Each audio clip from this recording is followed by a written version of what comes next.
Hey guys, this is Kami Ken, and I recently came back from the bookstore, and I want to show you what I got because I'm quite excited about it, even though I shouldn't have them at all. But yeah, I'll show you what I picked up from the bookstore and the art store. So let's get into it. So today I saw a lot of good stuff at the bookstore that I really wanted to get, but due to budget constraints, I really narrowed down my choices to the things that I felt most strongly about. And these two books held such high quality moments from both of the series that I had to get these two and leave the others alone. I had a pick of Doraemon #1, Initial D #1, and One Punch Man #1 as well, all in Japanese. And I think that they're so popular that I could have just picked them up at any point in the future if I really, really wanted them or if I was really looking for them. So it wasn't like a rare find like something like this. So these, they hardly ever show up in the store. So I was just like, all right, let me grab these, because I flipped through them both and I was just like, okay, yeah, this holds some top tier moments, and I want to show you why and what moments those were. So this is from one of the best arcs. We'll start with One Piece, and this is from one of the best arcs in the series, and especially in the early half. And I got this one specifically.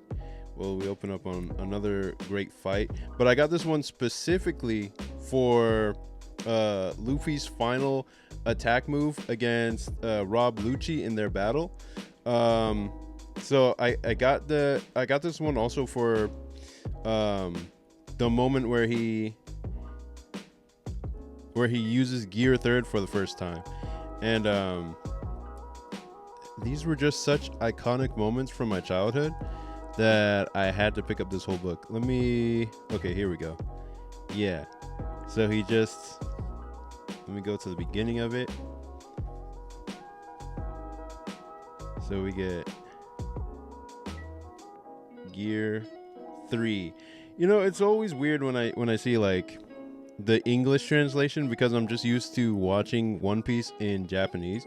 And in fact, when I first took in One Piece, it was all through the manga, but it was, through fan translations and whatnot, But I'm glad I have the actual thing now, and it's neat seeing the actual like sound effect that they use in English to denote the sound effect, because it sounds so much different in the anime. What they chose to do, it's not a bloop. Like bloop would sound like a bubble or some like goo or something, but in the anime it's more like bwank or something like that. It's like a BOINK maybe, or BWOINK, something like that. But yeah, we get the moment where he uses giant pistol for the first time. And I like the Japanese version where all his moves, instead of saying giant, he says gigant. And I just like that he used that word instead. I don't even know if that's an actual word, but yeah, I like that he used gigant instead. But yeah, we got this iconic moment, and then the other one that I really wanted to see was Luffy using Gear Second. What's it called? Oh, here it goes.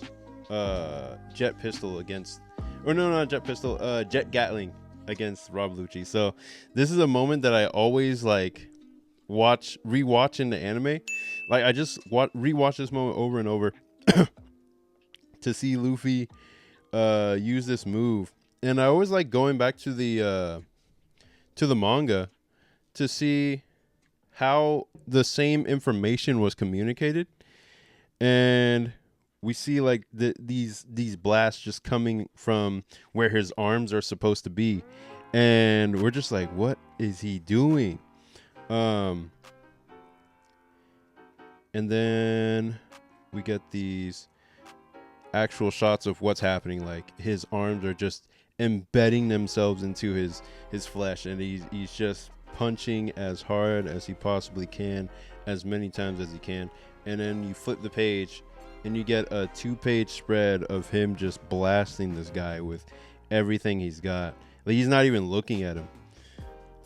You can't even see him. He's just punching as hard as he can. You can see the blast marks from where he initiates the punch, and then the actual attack where it lands. And you see Lucci, his face is just back. He can't do anything anymore. He's just like, I can't even move. I'm just gonna try to defend as much as I can, but he's got nothing left. And then we just see the attack just keeps landing. Luffy is just straining himself. We get the sound effects, wham, wham, wham. And this is one of those shots that's in the anime that you're just like, dang, that looks so good. And he finally breaks through. And it's like, this is the end of the attack, basically.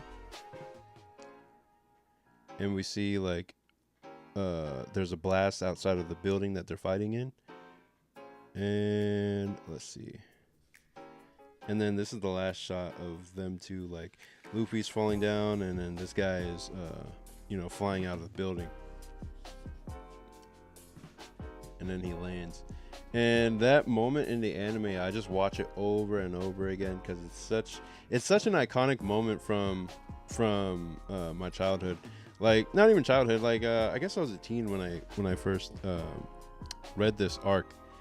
And just seeing Luffy say, let's go back together. Like, this is top tier stuff. And I'm wondering, like, if there are any moments like this in current day anime that just hit that hard. But maybe Eiichiro Oda is just on a different level.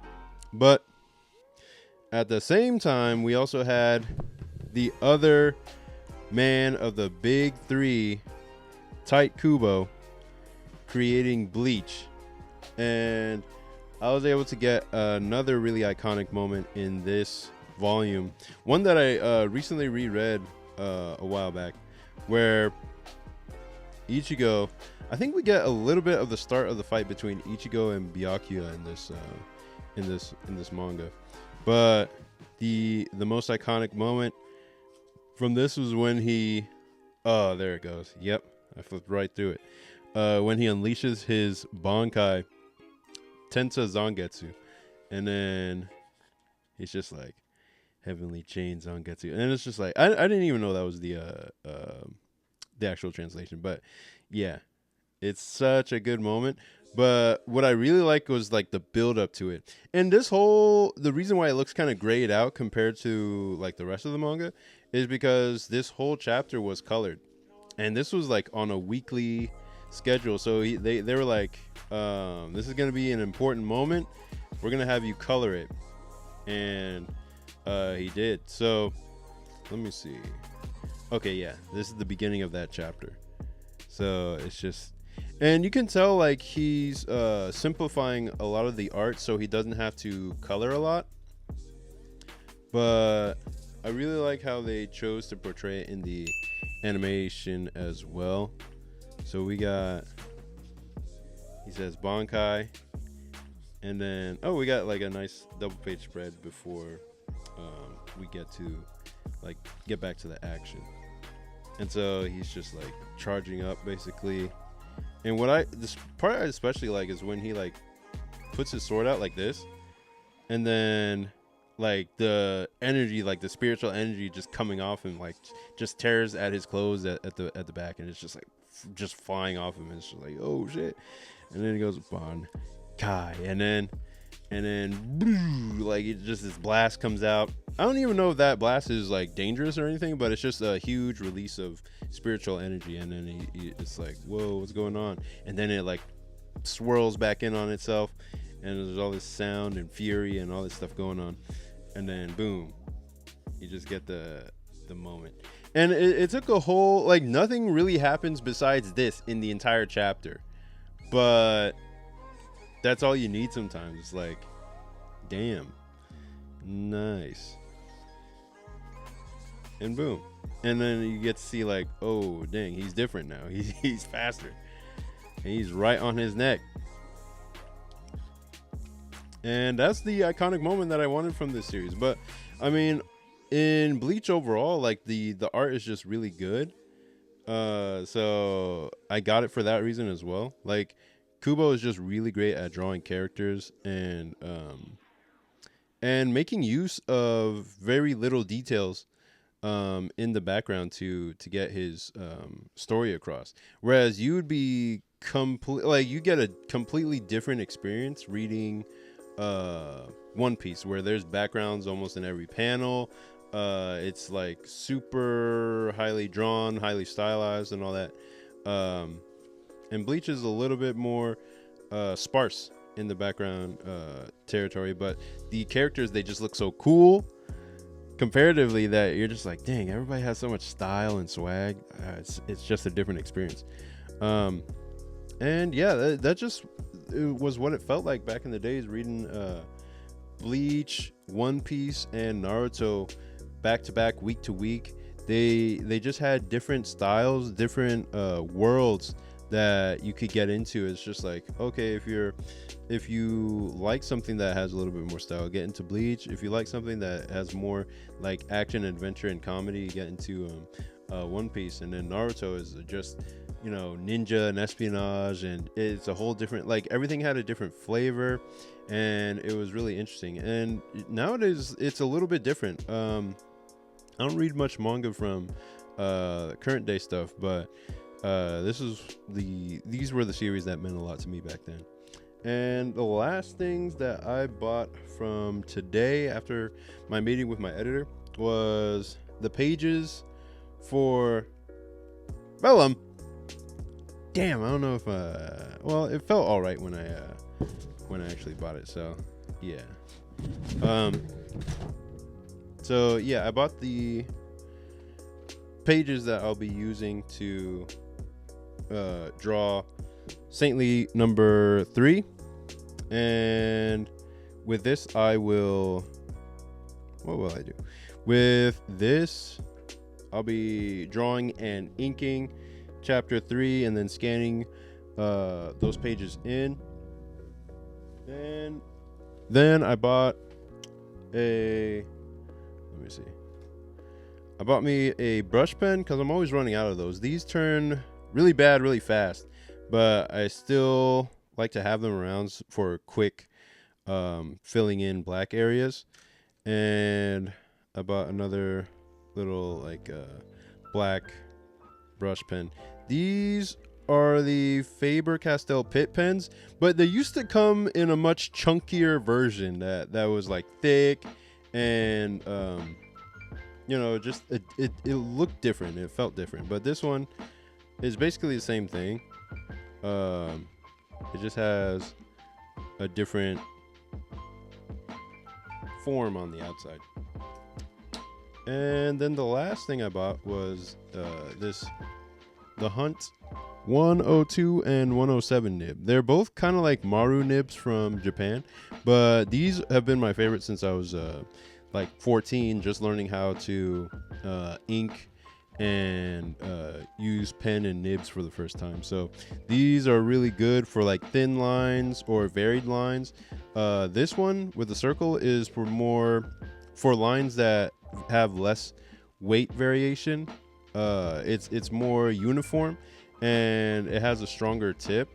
This one is more flexible in the tip. This one right here is more flexible and will allow you to get more varied lines while also remaining very thin at the same time. So yeah, that's what I picked up for the inking. And if you want to see what I'll be using this material to actually create, it's my latest webcomic called Saintly. It is a demon chase horror action comedy about two best friends who have to outrun the demon loan sharks that they borrowed from. Basically, it's like Scooby-Doo meets K-pop demon hunters without the K-pop.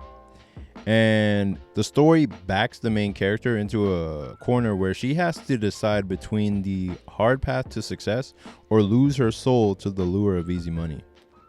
and we get to see the ramifications of her choice, and if she can hide this deal with the devil from her friend, or if it will tear them apart. And I hope you read my comic in the description and check out the story. It should appear in your email inbox or your spam folder if you don't see it. So yeah, I've been having a lot of fun working on that with my editor / publisher, and I'm hoping that I can get issue 3 done as fast as I did number 2. But it is going to be a little bit more involved because there's some more backgrounds and stuff to do, but it's going to be just as fun as chapter 2 was to do, if not more. So I can't wait to get started on that, and I can't wait to actually debut this in October, which is when we have it planned to release for real. So yeah, thank you for watching. Please rate, comment, and subscribe, and I will see you in the next one. Peace.